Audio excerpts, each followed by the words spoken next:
where children wade knee-deep on the lookout for crayfish and baby octopus.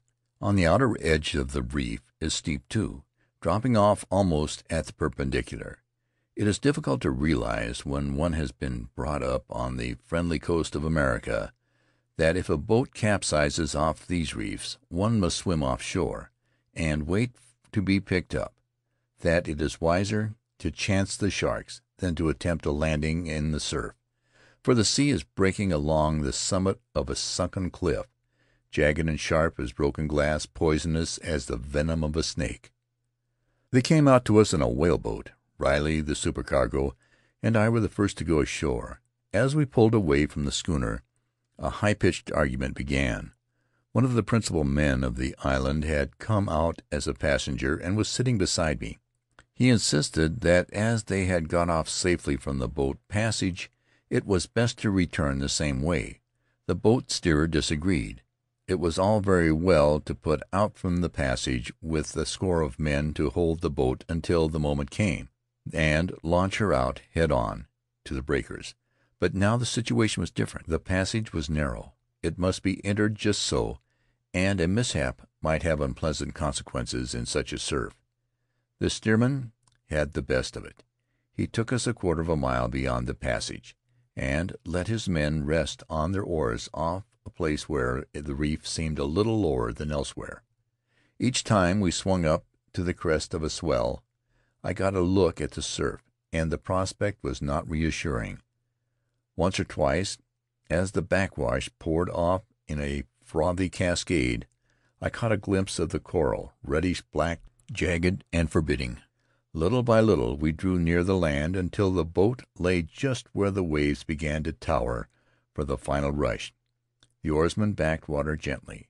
The boat steerer turned his head nervously this way and that, glancing at the reef ahead and at the rearing water behind. I thought of a day many years before, when my father had taken me for a first experience of the chutes, and our little boat seemed to pause for an instant at the summit of the tower, before it tilted forward and flew down the steep slope to the water, infinitely far off and below. The feeling was the same, fear mingling with delight, and almost painful exhilaration. All of us, saving the watchful eye in the stern, were waiting for a signal which would make the oarsman leap into activity. The passengers clenched their teeth and gripped the rail. Suddenly it came, a harsh shout. 6 oars struck the water at once. A whaleboat gathered way. A big sea rose behind us, lifted us gently on its back, and swept us toward the reef. Next moment I saw we had started a breath too late. We were going like the wind, it was true, but not tilted forward on the crest as we should have been. The wave was gradually passing beneath us. Riley glanced at me and shook his head with a humorous turn down of the mouth. It was too late to stop. The men were pulling desperately, their long oars bending at every stroke. When the sea broke, we were slipping down into the trough behind. As we passed over the edge of the reef, the wave was beginning its backward wash. There were shouts. I found myself up to my waist in a foaming rush of water, struggling with might and main to keep my footing and hold the boat from slipping off into the sea. We stopped her just on the brink. Her keel grated on the coral. Another sea was coming at us, towering high above our heads.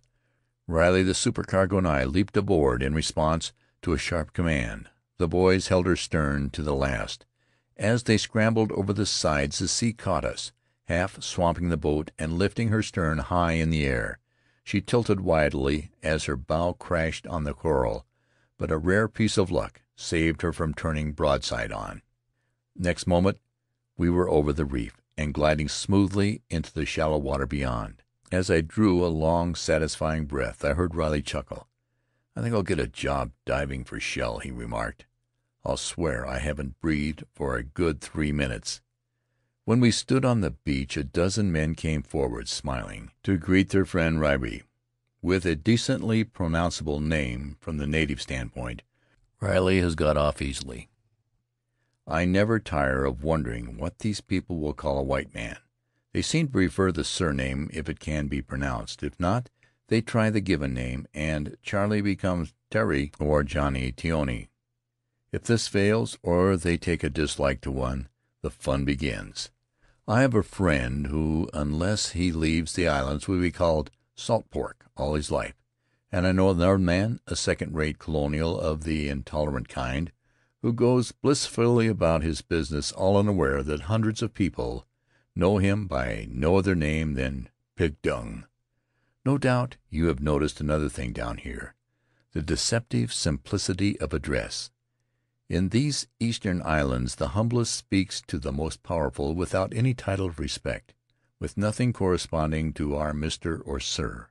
At first one is inclined to believe that there is the beautiful and ideal democracy, the realization of the communist dream. And there are other things which lead to the same conclusion. Servants, for one example, are treated with extraordinary consideration and kindness. When the feast is over, the mistress of the household is apt as not to dance with the man who feeds her pigs, or the head of the family to take the arm of the girl who has been waiting on his guests. The truth is that this impression of equality is false. There are not many places in the world where a more rigid social order exists, not of caste, but of classes. In the 1,000 or 1,500 years that they have inhabited the islands, the Polynesians have worked out a system of human relationships nearer their ultimate, perhaps, than our own idealists would have us believe. Wealth counts for little, birth for everything. It is useless for an islander to think of raising himself in a social way, where he is born or dies, and his children after him. On the other hand, except for the abstract pleasure of position, there is little to make the small man envious of the great.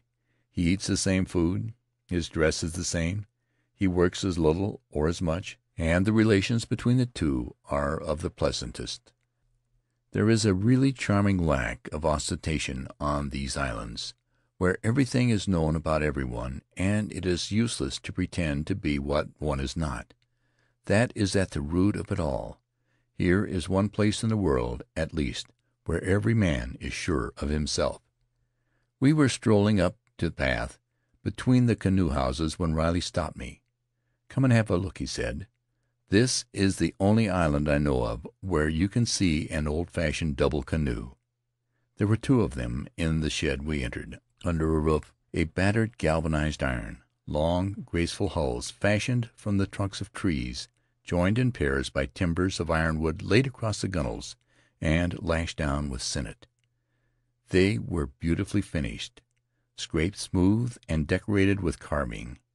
In these craft, my companions told me, the men of Mauke still voyage to Aitu and Minoto, as they had done for generations before Cook sailed through the group. There is an ancient feud between Mauke and Aitu. It is curious how hard such grudges die. The men of Aitu were the most warlike of all the Cook Islanders. Even in these times of traders and schools of missionaries, no firearms are allowed on the island. Time after time, in the old days, they raided Mauke, stealing by night upon the sleeping villages, entering each house to feel the heads of sleepers. When they felt the large head of a warrior, they seized his throat and killed him without noise.